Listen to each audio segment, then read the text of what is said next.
네, 안녕하세요, 여러분. 저는 우베뉴의 셀린이라고 합니다. 저는 캐나다 유학 관련 시스템부터 시작해서 캐나다에서 라이센스를 어떻게 교환하고 어떻게 신청하는지까지 간략하게 이제 설명해 드리도록 할게요. 우선 이렇게 캐나다 교육계를 보시면 대학교부터 시작해서 어린이집까지 이렇게 다양한 섹터가 있는데 유아교육 정교사를 희망하시는 분들이라면 어린이집 섹터에 좀 더 주목을 해주시면 됩니다. 데이케어랑 프리스쿨이 있죠. 우선 데이케어는 생후 6개월부터 만 4세까지의 아이들을 대상으로 하고요. 그다음에 프리스쿨은 만 3세 이상의 기저귀를 뗀 아이들만 참여하는 그런 시스템으로 운영이 되고 있습니다. 레벨 1부터 설명을 드릴게요. ECE 어시스턴트는 보조교사고, 그다음에 레벨 2 ECE 유아교육 정교사는 만 3세에서 5세 아동까지 다루고요. 그다음에 레벨 3는 여기 영유아 만 0세에서 3세 아동까지 다루는 거 하나, 그리고 장애 아동을 다루는 그런 자격증이 있습니다. 그다음에 이 라이센스를 학교 입학해서 취득하는 경우를 생각했을 때 소요 기간을 말씀을 드리면 ECEA는 빠르면 2, 3개월 안에 취득하실 수 있고 ECE는 1년 1개월 정도 라이센스 취득까지 소요 시간이 걸리고요. 그리고 레벨 3 영유아나 특수아등 같은 경우에는 1년 6개월 정도 걸리시는데 여기서 1년은 레벨 2의 ECE 정교사 라이센스를 취득하는 기간을 의미하면서 레벨 3를 취득하시려면 레벨 2의 유아교육 정교사 라이센스가 취득이 선행되어야 된다는 점 이해해 주시면 되고요. 그 다음에 캐나다의 시급 정보를 이제 간략하게 설명을 드리면 제가 캐나다 노동청에서 자료를 주별로 최저임금, 평균임금, 그리고 최고임금까지 이렇게 정리를 해봤어요. 앞서 설명드렸던 세 가지의 라이센스를 기준으로 시급을 설명을 드리면 레벨 1의 ECA는 시급이 18불이고요. 정부 보조금은 이거는 받으실 수 없습니다. 그 다음에 레벨 2의 ECE 정교사를 기준으로 하면 평균 시급이 20불에서 22불 정도, 그리고 BC주에서 근무하셨을 때는 정부 보조금이 시간당 6불 정도 지급이 되는 걸로 생각하시면 되고, 그래서 시급 플러스 6불이라고 생각하시면 돼요. 그 다음에 레벨 3는 시급이 22불에서 25불까지로 책정이 되고 있고, 이거는 경력에 따라서 차등으로 지급된다는 점 유의해 주시면 되고, 이때도 정부 보조금이 6불이 지급이 되고 있습니다.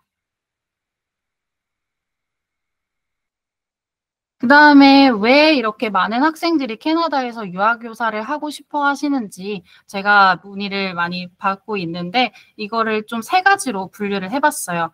첫 번째로는 한 유아교사가 이제 학생 수를 맡을 수 있는 학생 수가 캐나다에선 제한이 되어 있는데 0세부터 3세까지는 4명 정도, 그리고 3세에서 5세까지는 8명 정도로 제한이 되어 있기 때문에 한 유아교사 선생님이 느낄 수 있는 수업에 대한 부담감이 굉장히 적습니다.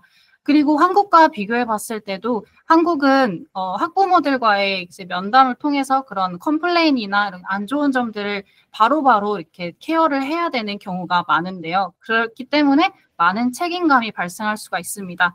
그렇지만 캐나다에서는 유아교육 정교사로서 그런 의무는 해야 되지 안 해도 된다고 이제 보시면 되고, 그런 의미에서 이제 유아교사로서 생각했을 때 책임감과 부담감이 조금 더 적어진다고 하실 수 있죠. 그리고 캐나다 자체의 이제 그런 운영 기관을 통해서 그런 불공정한 사항이 발생했을 때 신고나 그런 해결이 신속적으로 이제 해결이 되는 그런 시스템으로 운영이 되고 있습니다. 그 다음에 두 번째로는 근무 시간 보장을 적었는데요. 이거는 케이스 바이 케이스이긴 하지만 되도록이면 풀타임으로 이제 보장을 해주시는 편입니다. 그렇지만 비자 상태에 따라 온콜 상시대기로 이제 일을 하시게 되고 그다음에 풀타임으로 전환되는 경우도 많다고 보시면 되고요. 그다음에 마지막으로는 이민 준비 시 유리 이런 점을 들 수 있는데 저희가 이제 캐나다 유아교사가 부족 직업군에 해당되기 때문에 특정 직업군에 우선적으로 주정부 영주권 신청을 부여하는 게 있어요.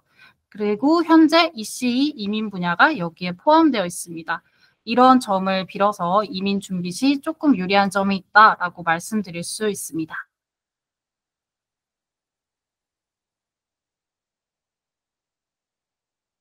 그다음에 제가 유아교육 전공자인 경우 혹은 비전공자일 경우를 생각해서 어떻게 라이센스를 교환하고 신청하실 수 있는지 간략하게 설명을 드릴게요. 우선 유아교육 전공자일 경우에는 웨스라는 성적 공증 기관을 거쳐서 한국 학점을 캐나다 학점으로 인정을 받는 절차를 거치게 됩니다. 이 과정에서 첫 번째론 캐나다의 SK주에서 라이센스를 신청하게 되실 텐데 SK주의 요구 과목을 이수했을 시에 추가 수업 없이 라이센스를 신청하실 수 있습니다. 이때 수업이 부족하신 경우에는 학은제를 통해서 온라인 수업을 들으시고 이후에 라이센스를 신청하는 방향으로 가시면 되고요. 여기 SK주 신청 밑에 명시되어 있는 학과, 유아교육학과부터 아동교육과까지 이런 명시되어 있는 학과를 졸업한 경우 대부분 거의 학은제 없이 바로 SK주에 신청이 가능하십니다. 그 다음에 SK주 라이센스를 취득하시고 이 라이센스를 두 번째로 BC주 라이센스로 교환하시게 될 건데 이쯤에서 이제 많은 분들이 궁금해하시는 점이 있어요. 왜 내가 근무해야 되는 BC주에 먼저 지원하지 않고 왜 SK주를 먼저 신청을 하느냐? 그 이유는 SK주를 신청하실 때 영어 점수가 따로 필요 없으시고 한국 학점을 거의 인정해주기 때문에 BC주로 다이렉트로 신청하시는 것보다 훨씬 수월하다고 말씀드릴 수 있습니다. 그리고 이 과정에서 소요되는 기간을 좀 간략하게 말씀을 드리면 웨스는 2주에서 2개월 정도 소요가 되고요. SK주 신청은 2개월 정도, 그리고 BC주 신청은 1개월에서 2개월 정도 소요된다고 보시면 됩니다. 그 다음에 비전공자일 경우에는 크게 두 가지로 라이센스를 취득할 수 있는 경로가 있는데요. 첫 번째로는 한국에서 학점 은행제를 수강하시는 방법이 있고, 두 번째로는 캐나다를 들어오셔서 대학교에 입학하셔서 이제 프로그램을 수강하시는 경우가 있습니다. 이 부분을 조금 더 자세하게 말씀드리면 EC 프로그램의 학과 기간은 1년, 2년, 4년 정도로 굉장히 다양하게 분포가 되어 있고 공립컬리지 같은 경우에는 2년 이상의 프로그램을 운영을 하기 때문에 대부분 학비가 비싸고 기간이 길고 입학 요건도 굉장히 까다로워요. 그래서 많은 학생분들이 사립컬리지로 1년 프로그램을 먼저 이제 수강을 하시고 필요에 따라서 엑스트라로 준비하셔서 이제 합리적으로 생각을 하시는 경우가 많습니다. 저희가 이제 이렇게 이제 준비를 내용을 했는데 아마도 제일 궁금하시고 아마 알고 싶어 하시는 내용들은 취업에 대한 현황이나 캐나다의 이민 동향, 그리고 어떻게 준비해야 되는지, 이미 캐나다에 계시는 분들도 있으실 거고 아직 캐나다에 오지 않고 한국에 거주하시는 분들도 있으실 것 같습니다. 편안하게 궁금하신 부분들은 옆에 채팅창이 준비가 되어 있으니까 편안하게 채팅창에다가 질문을 넣어주시면 제가 답변을 드리도록 하고요. 오늘 저희가 이 세미나를 준비하기 전에 기사들을 몇 가지 좀 찾아봤는데 오늘 밴쿠버 기사에서 났던 것 중에 좀 긍정적인 부분 중에 하나는 지금 현재 2025년도 이제 신년도가 시작이 되고 나서 실업률 발표가 전 국고로 이제 캐나다 전역으로 진행이 됐는데요. 조금 다행이고 긍정적인 소식 중에 하나가 현재 전반적으로는 실업률이 많이 내려가고 있는 상황이다. 특히나 지금 BC주 같은 경우는 실업률이 많이 내려갔고 전역적인 주로 봤을 때 케벡주랑 SK주 다음으로 실업률이 낮더라고요. 아마도 뭐 온타리오나 알버타나 다른 주보다도 훨씬 더 실업률이 낮은 편이어서 우리가 이제 취업을 준비를 하시고 향후에 뭐 자연스럽게 영주권까지 보실 수밖에 없겠는데 자연히 영주권을 준비를 하시는 분들이라면 내가 LMI라든지 아니면 나중에 영주권에 대한 지원에 대한 것들 또 봤을 때 조금은 더 긍정적인 효과가 있지 않을까라는 면들을 이제 생각을 해보지 않을 수가 없을 것 같습니다. 취업이라고 하면 사실은 어디나 다 마찬가지이긴 할 텐데 캐나다 같은 경우는 여전히 의료 분야랑 교육 분야, 유아교육 분야가 부족 직업군인 것은 사실인 것 같습니다. 아무래도 일반적인 서비스 지역이나 서비스 분야나 아니면 이공계나 혹은 자연계열 혹은 인문계열보다는 실질적으로 우리가 삶에 있어서 부족함을 느끼고 있는 부분이 의료계열이랑 교육계열, 특히나 유아교육 분야이다 보니까 아무래도 그쪽 분야로 쪽으로 잡 포스팅도 여전히 많이 나오고 있는 상황이고 또 취업에 대한 부분들도 긍정적인 소식들이 있는 상황이죠. 다만 문제는 우리는 캐나다에 살고 있지만 혹은 캐나다에 오고 싶지만 캐나다에 안정적인 일할 수 있는 비자가 있거나 혹은 캐나다의 영주권이나 혹은 시민권이 있는 게 아니어서 외국인으로서 그리고 임시 거주자로서 어떻게 캐나다에서 준비를 하고 어떻게 취업을 해야 되는지 이걸 보셔야 될 텐데요. 오늘도 세미나에 중점적으로 이야기 나눴던 유아교사의 포커스를 둬서 말씀을 드리면 제일 많이 받는 질문 중에 하나가 내가 선생님으로서 취업을 하고 싶은데 어떤 상황이 되어야지만 취업을 할 수 있을까요? 라는 질문을 제일 많이 주시고 있습니다. 저는 개인적으로 몇 가지 항목들을 조금 보면 첫 번째로는 무엇보다도 여기는 캐나다예요. 영어권이기 때문에 영어가 준비가 되셔야 됩니다. 아무리 내가 한국어를 잘하고 아무리 내가 중국어를 잘해도 사실 그것이 나에게 장점이 되지는 않고 영어를 가지고선 수업 시간에 아이들을 양육을 가고 교육을 해야 되고 또한 수업 시간 이외에 학부모들에게 아이에 대한 인계할 때 아이에 대해서 어떤 일들이 있었는지 어떤 상황이었는지에 대한 부분들을 전달할 수 있는 그런 커뮤니케이션적인 영어의 스킬이 굉장히 중요할 것 같고요.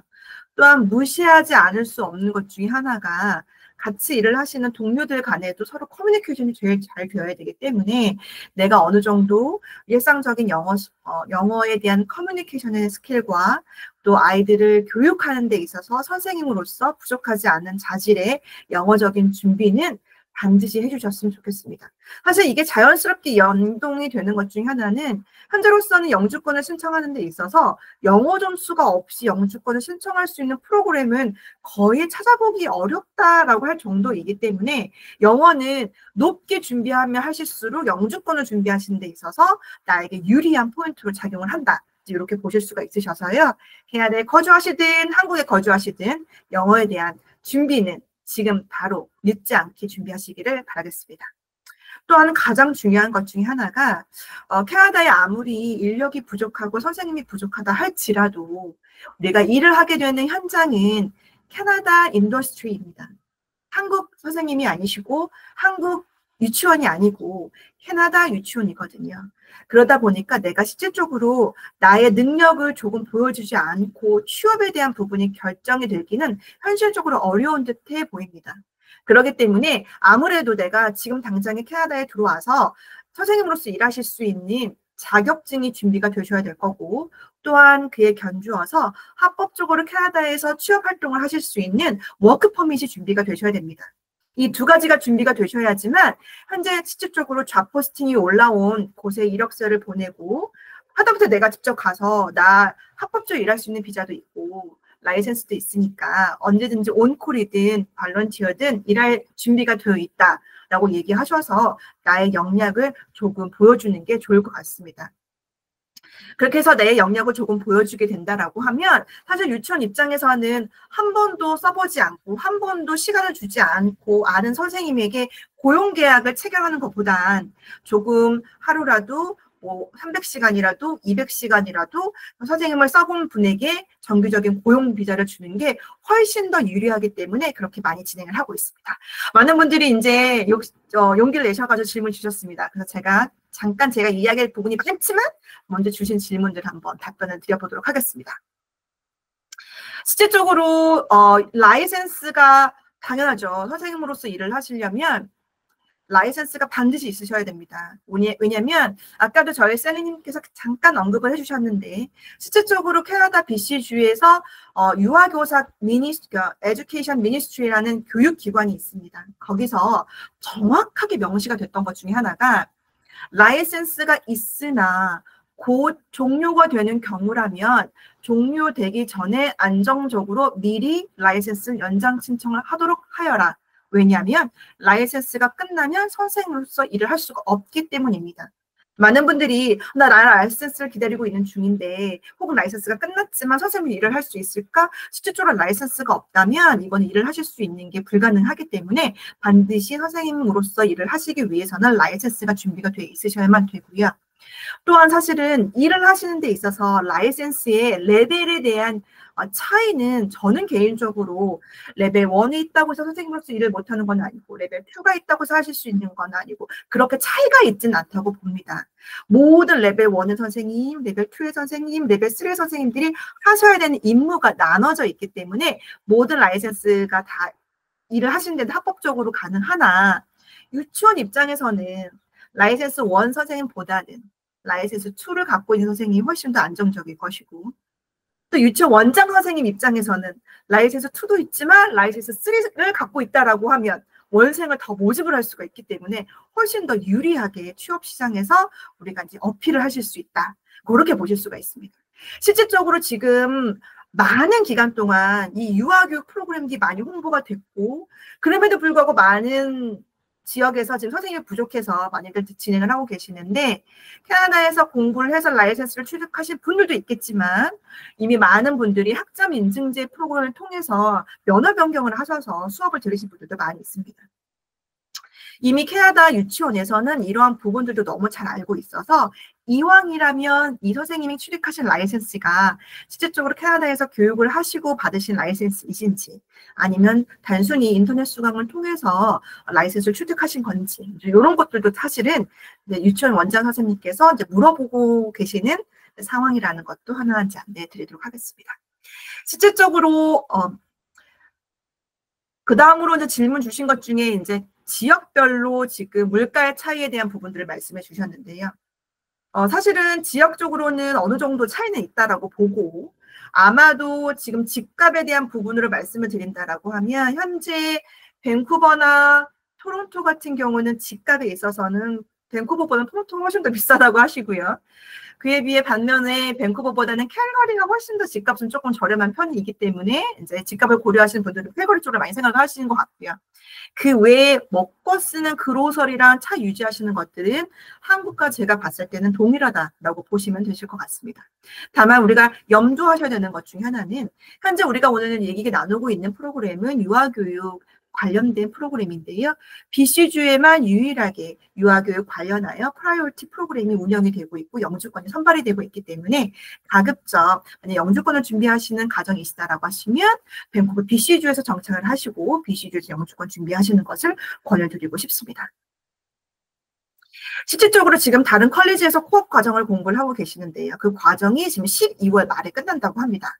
이런 경우에도 입학이 가능한가요? 충분히 가능하십니다. 현재 만약에 이제 코어 프로그램이 끝나시니까 저희랑 상담을 하셔서 프로그램이 끝나고 나서 다른 유아교육에 대한 프로그램을 참가를 하실지, 아니면 그 프로그램이 끝나기 전에 참가를 하실지 저희가 타임에 대한 플래닝을 해드릴 거고요. 현재 변경된 비자법에 의거하셔서 반드시 비자 변경도 이루어지셔야 되거든요. 그러시기 때문에 그에 맞게끔 저희가 학업 스케줄에 맞춰서 입학 진행과 비자 변경을 해드리고, 비자에 손실이 없게끔, 제일 중요한 건 비자에 손실이 있으면 안 돼요. 우리는 정말 돈도 벌어야 되니까. 그러니까 비자에 손실이 없게끔 저희가 잘 맞춰서 타이밍을 해드릴 거니까 너무 걱정하지 않으셔도 됩니다. 현재 아까도 말씀드렸던 것처럼 조한나님께서 스프로시아를 입학하기 위해서는 입학 규정이 조금 변경이 됐다고 말씀을 해주셨는데요. 변경된 입학 규정도 저희가 현명하게 그리고 발빠르게 문제되지 않도록 저희가 잘 안내를 드리고, 그 내용에 맞게끔 저희가 너무 힘들지 않게끔 저희가 도와드리도록 하겠습니다. 추후에 잊지 마시고 꼭 팔로업 상담 받으셔서 저희랑 플래닝 하셨으면 좋겠습니다. 그 다음에 질문을 우리 수연님께서 많이 주셨어요. 제가 한번 조금 읽어보고 조금 인지를 한번 해보도록 하겠습니다. 네네. 4월에 워크퍼밋을 받으셨고 다른 일을 하셔서 학원지를 자격증 준비 중에 있습니다. 한국에서는 정보가 관련 다른 일을 이제 하셨고요. 목적을 하고 있다. 마지막 학기라 이제 8월에 졸업을 받을 거고 인증하신 뒤에 좀 만들어 놨다. 그러나 하지 않고 학원 단독 제한 케이스라 한대씩 많은 문제가 있을 것 같다. 그렇죠. 맞습니다. 맞습니다. 지금 아마도 제일 궁금하신 것 중에 하나가, 영주권을 준비를 하다 보니 여러 가지 영주권 프로그램들이 많이 있는데 그 중에서 이것도 막히고 저것도 막히고 저것도 막히더라. 근데 그 중에서 그나마 조금 전망이 무엇이 나을까 보니까 그래도 유아교육 프로그램이나 의료 관련된 프로그램들이 조금 더 영주권의 동향이 조금 아직까지는 남아있고 아직까지는 유효하다라고 저는 보고 있습니다. 또한 뭐 제가 미래를 미리 예측하기는 너무 어렵겠지만 우리는 지금 영주권을 신청하시는 분들이 아니잖아요. 예를 들어 미리 유아교육에 대한 부분들을 준비를 해서 과거에 1년간, 2년간을 막 달려왔던 분들이 난 지금 영주권을 준비하려고 딱 넣으려고 했더니만 점수가 너무 높아서 현실적으로 불가능한 거 아니야? 라고 낙담하실 수 있는데 우리는 지금 준비해서 대략 향후 2년 혹은 뭐 2년 반 뒤에 영주권을 준비를 한다라고 했을 때 저는 조금은 긍정적으로 보고 있는 이유 중에 하나는 곧 있으면 트루도도 사임을 하였고 여러 가지 문제가 있었던 이민 정책에 있어서 우리가 문제가 됐고 골았던 것들이 무엇인지 다 알고 있거든요. 그래서 그런 부분들을 하나씩 하나씩 지금 현재 고쳐나가고 있는 상황이고 그거에 대한 시행들이 지금 대략 2년 반 안에 모든 게 다 끝날 것인데 그 안에 발빠르게 지금 또 새롭게 정부가 들어서서 만약에 기존에 있었던 것들 좀 더 수정 보완을 한다라고 하면 아마도 저희들이 예상하고 있는 이 정말 부족 직업군에 대한 것들은 좀 숨통이 트이지 않을까 그렇게 생각을 하고 있고요. 또한 두 번째로 보면 유아교육 같은 경우는 많이 어려워졌다라고 하지만 저희가 나중에 점수제도 한번 봐야 드리긴 하겠지만요. 한국에서 이미 유아교사로서 경력이 있으시고 그리고 캐나다에서 경력을 쌓는 게 지금 현재 밴쿠버 중심부가 아니고 외곽이다라고 하면 지금도 영주권은 가능하십니다. 근데 만약에 지금 진행하고 있는 영주권 프로그램 점수 100점대가 조금 내려가서 뭐 80점대만 내려간다 하더라도 외곽이 아니고 중심부에서도 가능하시다는 이야기로 설명이 될 수 있습니다. 현재로서는 캐나다의 경력이 없인 영주권이 불가능하고 제일 좋은 거는 관련된 분야에 한국에서 경력이 많으면 많으실수록 경력을 다 인정받으시는 거니까 훨씬 더 유리한 상황이고 또한 무시 못하는 것 중에 하나가 내가 지금 현재 점수가 낮아서 좀 어려울 것 같다라고 하면 지역 점수라는 포인트가 있기 때문에 메트로 밴쿠버가 아닌 빅토리아나 켈로나나 버논 지역으로 보시는 것도 하나의 방법으로 보실 수 있습니다. 또 하나 보실 수 있는 것 중에 하나가 지금 아직 오픈이 되진 않았지만 2025년도에 오픈이 된다라고 이제 이야기하고 있는 홈 서포트 프로그램 안에서 차일드 케어 프로바이더라는 프로그램이 있는데 그 안에서도 만약에 내가 영주권을 준비하는 데 있어서 나 지금이라도 당장 뭐든지 빨리 하고 싶어. 난 나이도 많아. 나는 시간이 없어. 내 아이가 이제 곧 있으면 대학생이 돼. 라는 엄마일지라도 만약에 내가 유아교사 프로그램을 공부를 하시면서 자격 조건을 준비해 놓으셨다가 내가 기회가 되셨을 때 홈서포트 차일드 케어 프로바이더 프로그램을 통해서 영주권을 진행을 한다고 하면 이 영주권 프로그램은 점수제가 아니라 조건제로 진행이 되는 거라서 충분히 영주권에 대한 부분들을 진행하실 수 있다. 이렇게 보실 수가 있습니다. 다시 돌아와서 말씀을 드리면 실질적으로 BC주에서 제가 권유를 드리는 것 중에 하나는 유아교사로서 일을 하시기 위해서는 많은 원장 선생님들이나 인터뷰를 보시는 분들이 아까도 말씀드렸던 것처럼 영어에 대한 준비가 되어야 되죠. 당연히 그거에 대한 부분들은 간단하게라도 인터뷰를 해보면 충분히 이제 원장 선생님도 그렇고 HR도 충분히 느낄 수가 있는 부분이고 일을 할 수 있는 비자가 있느냐 없느냐. 왜냐면 난 조금이라도 이 선생님을 써보고 싶으니까. 근데 써봐야 되는 데 있어서 합법적이어야 되니까. 세 번째는 관련된 경험이 정말 필요해요. 관련된 경험이 없다라고 하면 왜냐면 우리가 한 시간이든 2시간이든 가서 이제 이렇게 발런티어라도 해보다 보면 그 내가 선생님으로서 일할 수 있는 준비가 되어 있는지 내가 몸으로서 그게 익숙해 있는지 아닌지가 금방 눈에 티가 나기 때문에 좀 관련된 현지 경험이 정말 있으셔야지만 취업하시는 데 있어서 많이 도움이 되지 않을까 그렇게 생각이 들고 있고요.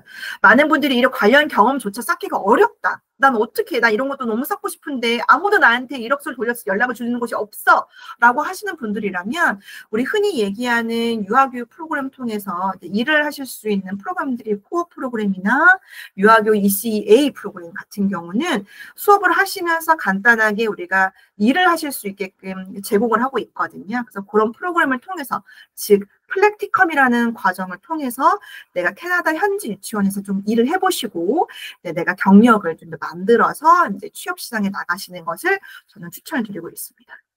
제 친한 언니가 정말 친한 언니가 유치원 원장 선생님으로 계시고 유치원도 몇 개 운영하고 계세요. 4-5개 운영하고 계시는데 그 언니하고 항상 허심탄회하게 여러 가지 이야기를 해드릴 때 그 언니분께서 이 몇 가지를 얘기를 하세요.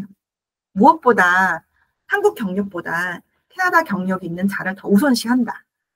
왜냐면 한국에서의 선생님으로서 일했던 임무와 애티튜드와 캐나다의 선생님으로서 일해야 되는 임무와 애티튜드가 너무 다르기 때문에 그런 부분들 보면 아무래도 내가 아무리 한국에서 많은 경력이 있는 자일지라도 캐나다에서 하다못해 한 달이라도 하다못해 발런티어라도 일을 해봤던 경력이 있는 자라면 사실은 좋은 결과를 유치하지 않을까 생각이 듭니다. 그렇게 해서 하나의 케이스로 보실 수 있는 것 중에 하나가 제 학생분 중에 한 분은 이미 학점인증제 통해서 WES, SK 하시고 BCG 라이센스까지 다 맞추셨는데 그분께서는 아직은 나는 영어로 아이들을 양육하는 방법도 모르고 한국어로 공부를 했으니까 유치원이 어떻게 돌아가는지도 몰라서 어떻게 일을 하는데 부끄러운 거예요. 내 스스로가 선생님으로서. 그래서 그런 분들 같은 경우 지금 저희 스프러시아에 있는 유아교육 ECA 14주 과정이신데 이 14주 과정 안에는 플래티컴이 사실 포함이 되어 있으셔서 14주라는 기간 동안 학교에서 영어로 수업에 대한 것도 수업을 듣고 그리고 영어로 이제 환경에 대한 것들도 배우고 그리고 학교에서 연결해 주시는 데이케어에서 플래티컴을 통해서 관련 경력을 쌓고 그래 이 정도면 난 준비가 됐어 자신감 있어 나는 충분히 라이센스도 있고 워크퍼밋도 있고 학교에서 단기 과정 프로그램을 통해서 이제 선생님으로서 어느 정도 준비가 되어 있기 때문에 현장으로 나가시는 데 있어서 이제 자신감을 가지시고 용기를 갖고 나가시는 분들도 있으셨습니다. 한번 고민해 보시는 것도 좋은 옵션이 되지 않을까 생각이 듭니다. 또한 그 다음 한번 질문을 보도록 하겠습니다. 실질적으로 유치원에서 일을 하시는 데 있어서는 레퍼런스도 굉장히 중요하죠. 실질적으로 이제 레퍼런스란 같은 경우는 나에 대한 추천서인데요. 어떤 경우에는 사실 선생님이 너무 급하고 부족하기 때문에 레퍼런스를 형식적으로 요청을 하시고 레퍼런스 책에 대한 부분을 형식적으로 그냥 이렇게 살짝 넘어가시는 경우도 있고요. 원장 선생님이 선생님하고 인터뷰를 했는데 조금 레퍼런스 책이 좀 필요해야 될 것 같아 라고 한다라고 하면 이제 아마 이제 레퍼런스 할 수 있는 사람에 대한 정보를 받을 수 있을까 이렇게 요청하시는 경우도 있습니다. 그래서 사실 캐나다는 이 레퍼런스에 대한 부분들이 너무나 이제 잘 진행이 되고 있고 아주 노멀한 포멀한 부분이기 때문에 레퍼런스에 대한 부분들도 준비가 좀 되어 있다라고 하시면 언제든지 그럼요 나는 레퍼런스를 해줄 수 있는 사람이 있습니다. 이렇게 하셔서 준비를 해주시면 될 것 같고요. 일반적으로 레퍼런스에 대한 규정이 딱 있는 건 아니지만 일반적으로는 나에 대한 퍼스널한 캐릭터에 대한 레퍼런스를 해주실 수 있는 분 한 분 그리고 내가 캐나다에서 직장 경력이 있으셨다라고 하면 그 직장 경력, 워크 익스피리언스에 대한 레퍼런스를 해줄 수 있는 분 한 분 보통 이렇게 두 분을 추천을 드리는 것을 권유를 드리고 있습니다. 그 다음으로 이제 질문 주셨던 수빈님께서 질문 주셨습니다. 네. 그래요. 이분께서 지금 저희가 사전 질문 드렸을 때 스프로시아를 공부하셨던 분이시더라고요. 그런데 이제 그 당시에 이제 코로나 때문에 이제 일을 하지 못하시고 프랙티컬만 하시고 한국을 돌아가셨는데요. 귀국해서 자격증 신청을 못하고 졸업장만 받으신 케이스다. 네네네. 자, 만약에 지금 졸업장만 받으시고 이제 한국을 가셨는 지금 자격증을 신청을 못하신 케이스이시거든요. 그러시기 때문에 돌아오셔서 자격증을 신청을 하시기를 권유를 드리고 만약에 자격증 신청에 있어서 부족한 부분이 있다라고 하면 저희들이 한번 그거에 대한 부분들을 도와서 팔로우업을 해드리도록 하겠습니다. 지금 현재로서는 EC 자격증을 신청하지 않으신 케이스이시니까 신규로 신청하시는 분으로 저희가 보실 수 있고요. 아마도 이제 레퍼런스 체크가 아마 필요하게 될 거예요. 그러시기 때문에 레퍼런스 체크에 대한 부분을 추력을 해서 같이 프로그램을 파일링을 해서 이제 제출을 하시면 될 것 같습니다. 한국에서 담임 선생님으로 경력을 쌓았다고 하셨습니다. 이 쌓으신 거에 대한 증빙에 대한 부분들은 사실은 나중에 영주권을 진행하실 때 이제 필요하시기도 할 텐데, 뭐 많은 분들이 제일 궁금해하시는 것 중에 내가 한국에서 일했던 거를 어떻게 경력 증명을 할 수가 있느냐. 사실은 유치원에서 얘기하는 워킹 익스피리언스에 대한 내 경력에 대한 것들은 사실 뭔가 증명서를 내지 않아도 이 사람은 경력자인지 아닌지는 사실은 1시간 정도 아이들을 클래스에 들어가서 선생님으로서 한번 어시스트를 해보라고 한다라고 하면 사실은 원장 선생님이나 매니저들 같은 경우는 다들 베테랑이어서 1시간만 봐도 이 사람이 경력자인지 아닌지 충분히 알 수 있습니다. 이 사람이 2년 차인지 4년 차인지. 그렇기 때문에 그런 부분들을 뭐 사실은 뭐 증명서를 들여내면서 내가 나의 경력에 대한 부분을 굳이 증빙하지 않아도 충분히 알 수 있을 것 같고요. 다만 영주권을 진행하시는 데 있어서 경력 증빙에 대한 부분들은 영문 경력 증명서를 준비하시기를 권유드리겠습니다. 만약에 또한 더 철저하게 준비를 하시기를 원하신다라고 하시면 당시에 우리가 소득금액을 내셨을 터이니까 소득금액 증명원도 준비하시게 된다라고 하시면 향후 영주권 준비하실 때 내가 한국에서 경력 증빙을 한 것을 이제 우리가 합법적으로 다큐멘테이션을 하실 수 있다. 이렇게 보실 수 있습니다. BC 주정부의 영주권 신청이다라고 하면 제가 프로세싱을 좀 설명을 드리도록 하겠습니다. 자, 아까도 말씀드렸던 것처럼 연방정부에는 유아교육에 따른 스페셜한 우리가 셀렉티브 카테고리가 있는 건 아니지만 BC주에만 유일하게 우리가 프라이오리티 이제 선발이 진행되고 있는 분야 중에 이제 유아교육이 있고요. 내가 여러 가지 내 경력과 영어 점수랑 웨이지랑 경력을 어디서 쌓았는지에 대한 여부, 학력이 어느 정도 되는지에 대한 부분, 그리고 내가 캐나다에서 공부를 했는지 안 했는지에 대한 부분들 등등을 영역별로 합산을 해서 총 200점 만점으로 점수가 진행이 되고 있고요. 그 점수가 내가 나는 충분히 BC PMP에 내가 이 풀에 들어갔을 때 선발이 될 수 있는 점수다라고 생각이 들어서 BC PMP 영주권을 신청을 하게 되면 지금 현재로서는 대략 2주에 한 번씩 BC PMP에서 드로우가 되고 있기 때문에 선발이 되고 있기 때문에 내가 선발이 됐다라고 하시면 이제 인비테이션을 받으시게 될 거고 이 인비테이션 받고 난 다음에는 영주권 신청 후에 인비테이션을 받으시게 될 거고 인비테이션 받으시는 데까지는 대략 제가 봤을 때는 한 8주 정도의 시간이 소요가 될 것 같고요.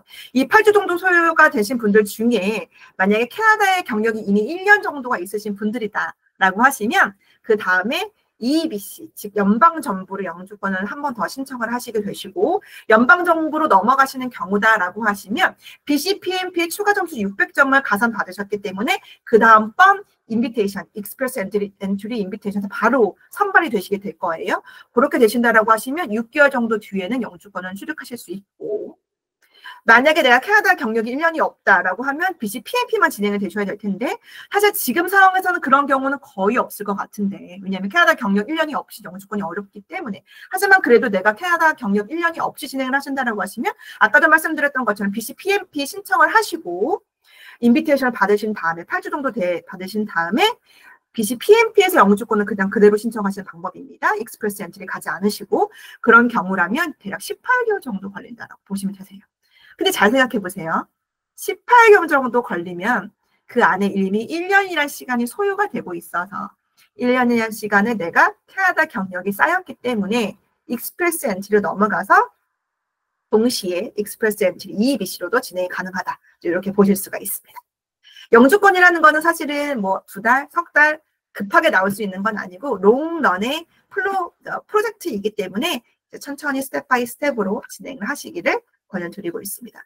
이 영주권이라는 것 자체가 사실은 이제 정말 지니어스한 우리 같이 정말 열심히 준비하시는 분들, 한국 분들의 이런 정말 스마트한 우리 인력자들을 위해서 잘 운영이 되어야 되는데 몇몇의 이렇게 약간 번칙적이고 몇몇의 이제 지니어스하지 않은 인도 학생들 때문에 지금 현재 캐나다 이민국이 폭탄을 맞은 상황이고 그러한 그 고름 덩어리를 조금 이제 제거를 하려고 이민부가 지금 이렇게 영주권 프로그램을 지금 다 강화를 하고 있는 거거든요.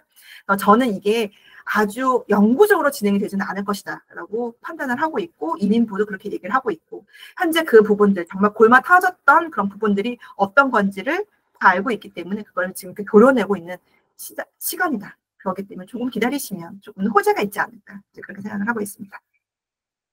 그 다음에 가영님 같은 경우는 지금 퍼스트 에이드하고 이씨 자격증까지 준비했습니다. 그렇죠. 캐나다에서 이제 알아보려고 하시는데 막막하죠. 그렇기 때문에 현재 또 ECEA 자격증이 원본이 한국에 있는 상태셔서 원본을 배송받아야 하는데 사본으로 가능한지 뭐 실질적으로 유치원에 일하시는 데 있어서 어차피 서류 자체를 보통 일반적으로 스캔을 해서 보내시기 때문에 사본으로 제출해도 전혀 문제되지는 않을 것 같기는 한데 뭐 의심에 여러 가지 레이어가 쌓여 있는 원저 서생이라면 이 ECEA 사본으로 온 것 자체도 포토샵으로 조작이 되지 않았을까라는 생각에 원본을 요청하실 수도 있으니까 가급적 원본을 지참하시면 좋을 것 같지만요. 또 하나의 이제 이야기 중에 하나는 어찌됐든 간에 라이센스 안에 다 선생님의 라이센스 번호가 있으셔서 정말 그 의심의 병이 있는 원장 선생님이라면 기관에 번호로 조회를 하면 이게 사실인지 아닌지의 여부는 다 드러나는 사실이어서 사본을 갖고 있으셔도 저는 별 문제 되지 않을 거라는 생각을 하고 있습니다. 다만 지금 아까도 말씀드렸던 것처럼 ECA로서는 하실 수 있는 임무가 제한적이세요. EC 레벨 2 자격증이 있는 선생님이 없으면, 그러니까 예를 들어서 내가 아이를 보고 있는 이 지금 유치원에 우리 반에 햇살 반에 나만 ECA고 EC 라이센스를 갖고 있는 선생님이 없어요. 그럼 나는 이 반을 운영할 수 없어요. 내가 이 아이를 가르칠 수가 없어요. 왜냐면 내가 이 반에서 선생님으로서 일을 하려면 나는 ECA이기 때문에 반드시 같이 일하시는 동료 중에 한 명이 전교사 라이센스가 있으셔야 되거든요. 그러니까 그 얘기인즉슨 뭐냐면 독립적으로 내가 무언가를 하기에는 좀 부족한 부분이 있죠. 그러시기 때문에 가급적이라면 라이센스를 업그레이딩 하시기를 권유를 드려요. 물론 원칙적으로 논리적으로 영주권을 신청하시는 데 있어서 ECA나 동일한 포지션이어서 영주권을 신청하시는 데에서는 전혀 문제되지는 않아요. 하지만 취업 현황에 있어서 이미 너무나 많은 선생님들이 학점 인증제를 통해서 유아교육 레벨 2 라이센스를 가지고 계시기 때문에 내가 그 시장에서 경쟁력이 있으려면 적어도 레벨은 2는 있어야 된다. 왜냐면 이미 이 레벨 2 있는 선생님들도 그 안에서 경쟁력을 갖기 위해서 레벨 3까지 업그레이딩 하시는 상황이기 때문에 그런 것들을 조금 고려하셔서 레벨 업그레이딩을 조금 조심스럽게 권유를 드리고 있습니다. 네, 그 다음에 이제 예림님 같은 경우 아이들과 살기 좋은 밴쿠버 지역도 추천해. 캐나다 밴쿠버는 어느 지역을 가셔도 안전하고 살기 좋습니다. 라고 강력하게 말씀을 드리고 싶지만 그래도 몇몇 군데는 좀 조심을 하셔야죠. 예를 들면 특정 그러니까 인구가 이제 몰려 살고 있는 그런 지역, 예를 들면 서리 지역이나 뭐 아니면 이런 지역 같은 경우 조금 조심을 하셔야 될 것 같고요. 그 외에 어디를 가셔도 안전하고 살기 좋은 아름다운 브리티시 콜롬비아 저희가 이렇게 홍보를 해드리고 있고요. 미국이랑 많은 분들이 미국을 갈까 캐나다를 갈까 지금 상황에서는 사실 미국 많이 가지는 않으시지만 미국을 갈까 캐나다를 갈까 많이들 고민을 하고 계시는데 저는 많은 가정들을 만나 뵙고 이제 그런 분들한테 말씀을 드릴 때 전혀 뒤처지지 않는 북미 교육권 그리고 실질적으로 총기가 허용되지 않는 나라 인종차별이 없는 나라 그리고 너무나 공기도 좋고 자연 환경이 좋은 나라 내가 큰 돈 들이지 않고도 질 좋은 교육을 받으실 수 있는 곳 이렇게 보실 수가 있어요.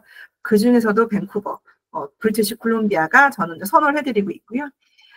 자녀가 있으신 경우라면 자녀가 이제 나이가 어리냐 많으냐에 따라서 지역 안에서도 여러 가지를 보실 수 있으시긴 한데 자녀가 좀 어리신 초등학교를 동반해서 오시는 가정이라고 하시면 밴쿠버 큰 BC 안에서도 롤스 버나비 쪽을 저는 개인적으로 좀 추천을 드리고 있고 또 교육열이 좀 있는 엄마들이다라고 하면 밴쿠버 중에서도 UBC 지역, 밴쿠버 웨스트 지역을 저는 조금 추천을 드리고 있고요. 나는 한국 사회가 꼭 있어야 돼. 난 한국장도 꼭 봐야 돼. 라고 하시는 분들이라면 코키틀람 지역이나 버나비랑 코키틀람 경계에 있는 노이드 지역도 저는 추천을 드리고 있습니다. 근데 제일 중요한 건 현재로서 내가 달달이 감수할 수 있는 한 달의 렌트비, 고정비용인 렌트비를 어느 정도 감당할 수 있느냐에 따라서 사실 지역도 나눠지고 있습니다. 그러시기 때문에 캐나다에 정착 준비를 하실 때 저희랑 한번 상담을 해주시고 생각하시는 한 달에 고정 지출로 나가야 되는 금액이 어느 정도 예산이신지 거기에 맞게끔 저희가 지역도 안내를 드리도록 하겠습니다. 네, 우리 다미님께서 질문을 주셨습니다. 듀오링고 조건과 입학 마감이 언제인지 이 관련돼서는 지금 아마 스포셔 담당자분이 나오셨으니까 직접 아마 답변을 주시면 좋을 것 같습니다. 질문 주신 내용이 이제 스프로샤 컬리지의 듀오링고 조건과 입학 마감이 언제인지 궁금하다고 하셨습니다.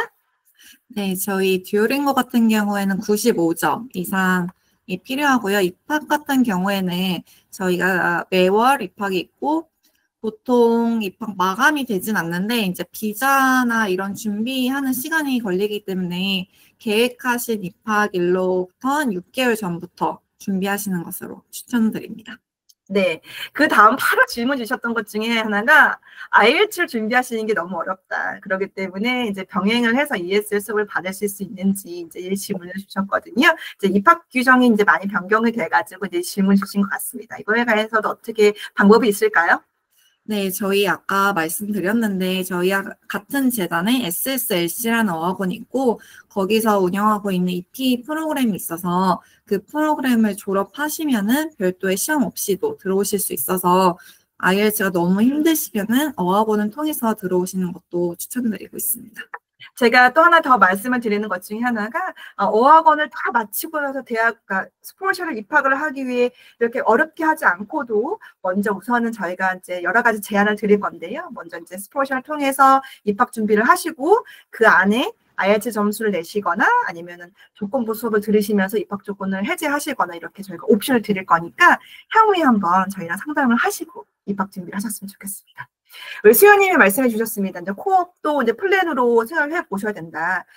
여기서 조금 더 추가적으로 말씀을 드리면, 현재 스포셜 같은 경우는 유아교육 코어 프로그램이 있습니다. 즉, 공부하고, 일정 기간 공부하고, 일정 기간 학교에서 연결되어 있는 이제 코업처에서 일을 해서 경력을 쌓으시는 건데, 이 경력을 쌓을 수 있는 요게 굉장히 유리한 포인트인 것 중에 하나가, 경력을 쌓았던 이 코업처에서 대부분의 좌보포를 받아서 영주권을 위한 지원을 많이 진행을 하고 계시거든요.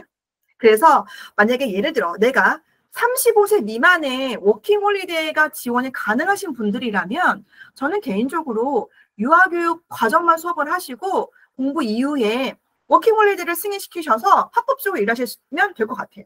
근데 안타깝게도 나이가 35세 이상이다. 나는 5월을 할 수가 없어. 라고 하신다라고 하면 공부하시고 이 5월이라는 프로그램을 통해서 합법적으로 일을 하시고 경력을 쌓으시고 고용주의 고용 오퍼를 받으시기를 권유를 드립니다. 그거 아니고선 사실은 답이 없거든요. 그래서 그렇게 진행을 하셔서 준비하시면 될 것 같고요. 또한 이 스포셜에 있는 유아교육 코어 프로그램이 밴쿠버 캠퍼스도 있고요. 빅토리아 캠퍼스도 있고 켈로나 캠퍼스에서도 운영이 되고 있습니다. 자, 말씀드린 것처럼 켈로나랑 빅토리아 캠퍼스는 현재 공부하고 일을 해서 영주권을 준비하시는 데 있어서 지역 점수를 보너스로 10점 받으실 수 있는 지역입니다. 그러시기 때문에 그쪽으로 공략하시는 분들이라면 영주권에 대한 추가 점수도 받으실 수 있으시고 또 실업률도 낮아서 LMI 받으시는 데서도 전혀 문제가 되고 있지 않아서 조금 더 안정적으로 영주권을 준비하실 수 있는 대안이 되지 않을까 이렇게 보고 있습니다.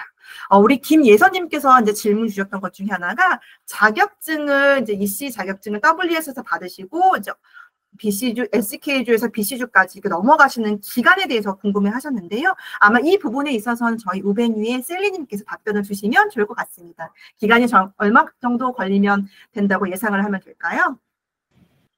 일단 웨스는 2주에서 2개월 정도 걸리고요. 그 다음에 SK주 신청은 2개월 정도, 그 다음에 BC주 신청은 1달에서 2달 정도 보시면 될 것 같습니다. 네. 지금 사실은 이분 같은 경우는 한국에서도 이미 경력이 있으신 분이신 것 같아요. 그리고 아마 이제 오시게 된다면 5월이 있으시니까 오실 수 있으신데, 오셔서 일단은 한번 취업 현황을 보시고, 만만치 않다. 내가, 이 취업 현황에 있어서 내가 들어가는 게 쉽지 않을 것 같다라고 하면 아마도 가장 큰 문제는 영어일 거예요.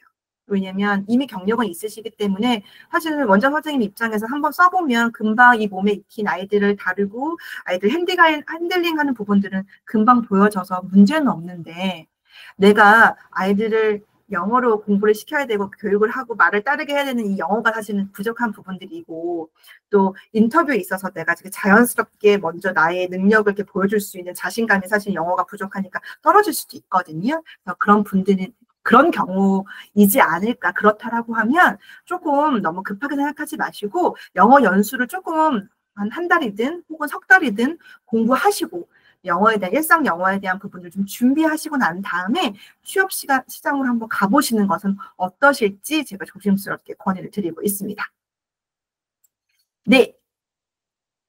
그럼요. 저희가 이제 신규로 자격증 신청하시는 거 가능하십니다. 그러니까 언제든지 저희 사무실 방문해 주시면 저희 셀리님과 제가 또 이렇게 상담을 해드리고 어떻게 자격증 변경하시고 신청하시는지에 대한 부분들 그런 것들을 저희가 안내를 드릴 거고요.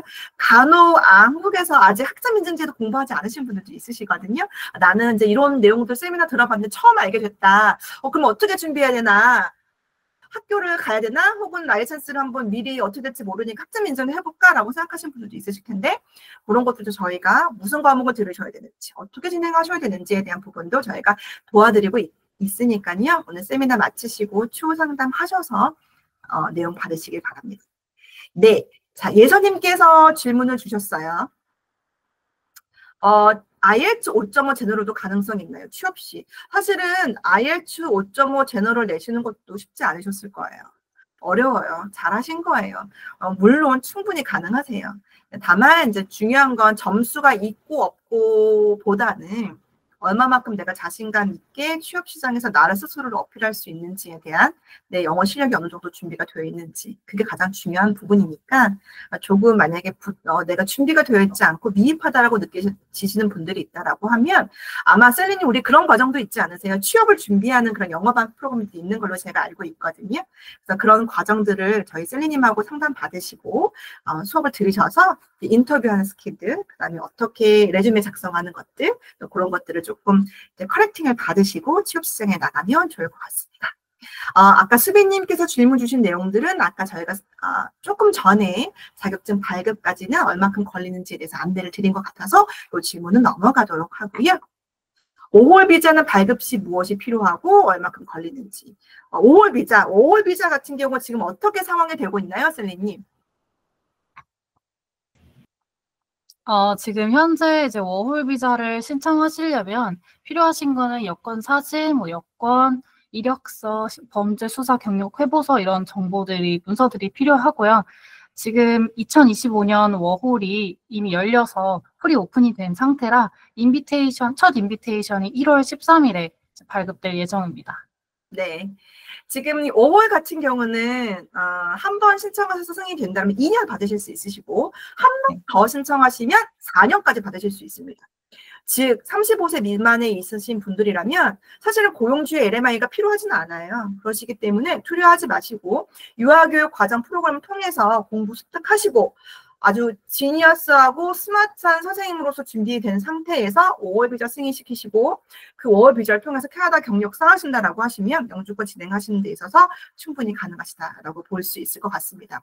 사실은 현지 경험, 아까도 말씀드렸습니다. 현지에서 대학을 나왔느냐 안 나왔느냐, 캐나다의 현지에서 선생님으로서 일을 한 경험이 있느냐 없느냐가 이 취업 시장에서 가장 큰 요건이기 때문에 만약에 아직 내가 준비를 시작하는 단계다라고 하시면 한 번 더 생각을 해보시고, 또한 취업 같은 경우는 아까도 말씀드렸던 것처럼 향후에 영주권까지 고려를 하시는 분들이라면 지역적인 추가 점수를 고려하셨을 때 이제 밴쿠버 외곽 쪽, 예를 들어 아버치포드나 칠리왁이나 뭐 버논이나 켈로나나 빅토리아나 나나이모, 위슬러 이렇게 먼 지역으로 보시면 보실수록 지역 점수를 추가로 더 받으실 수 있으시고, 그리고 거기서 일을 했다라고 하면 또 추가 점수를 받으실 수 있기 때문에 지역 만약에 취업률만 놓고 보신다라고 하시면 외곽으로 나가신다면 전혀 문제되지 않을 거라고 이제 생각이 들고 있습니다.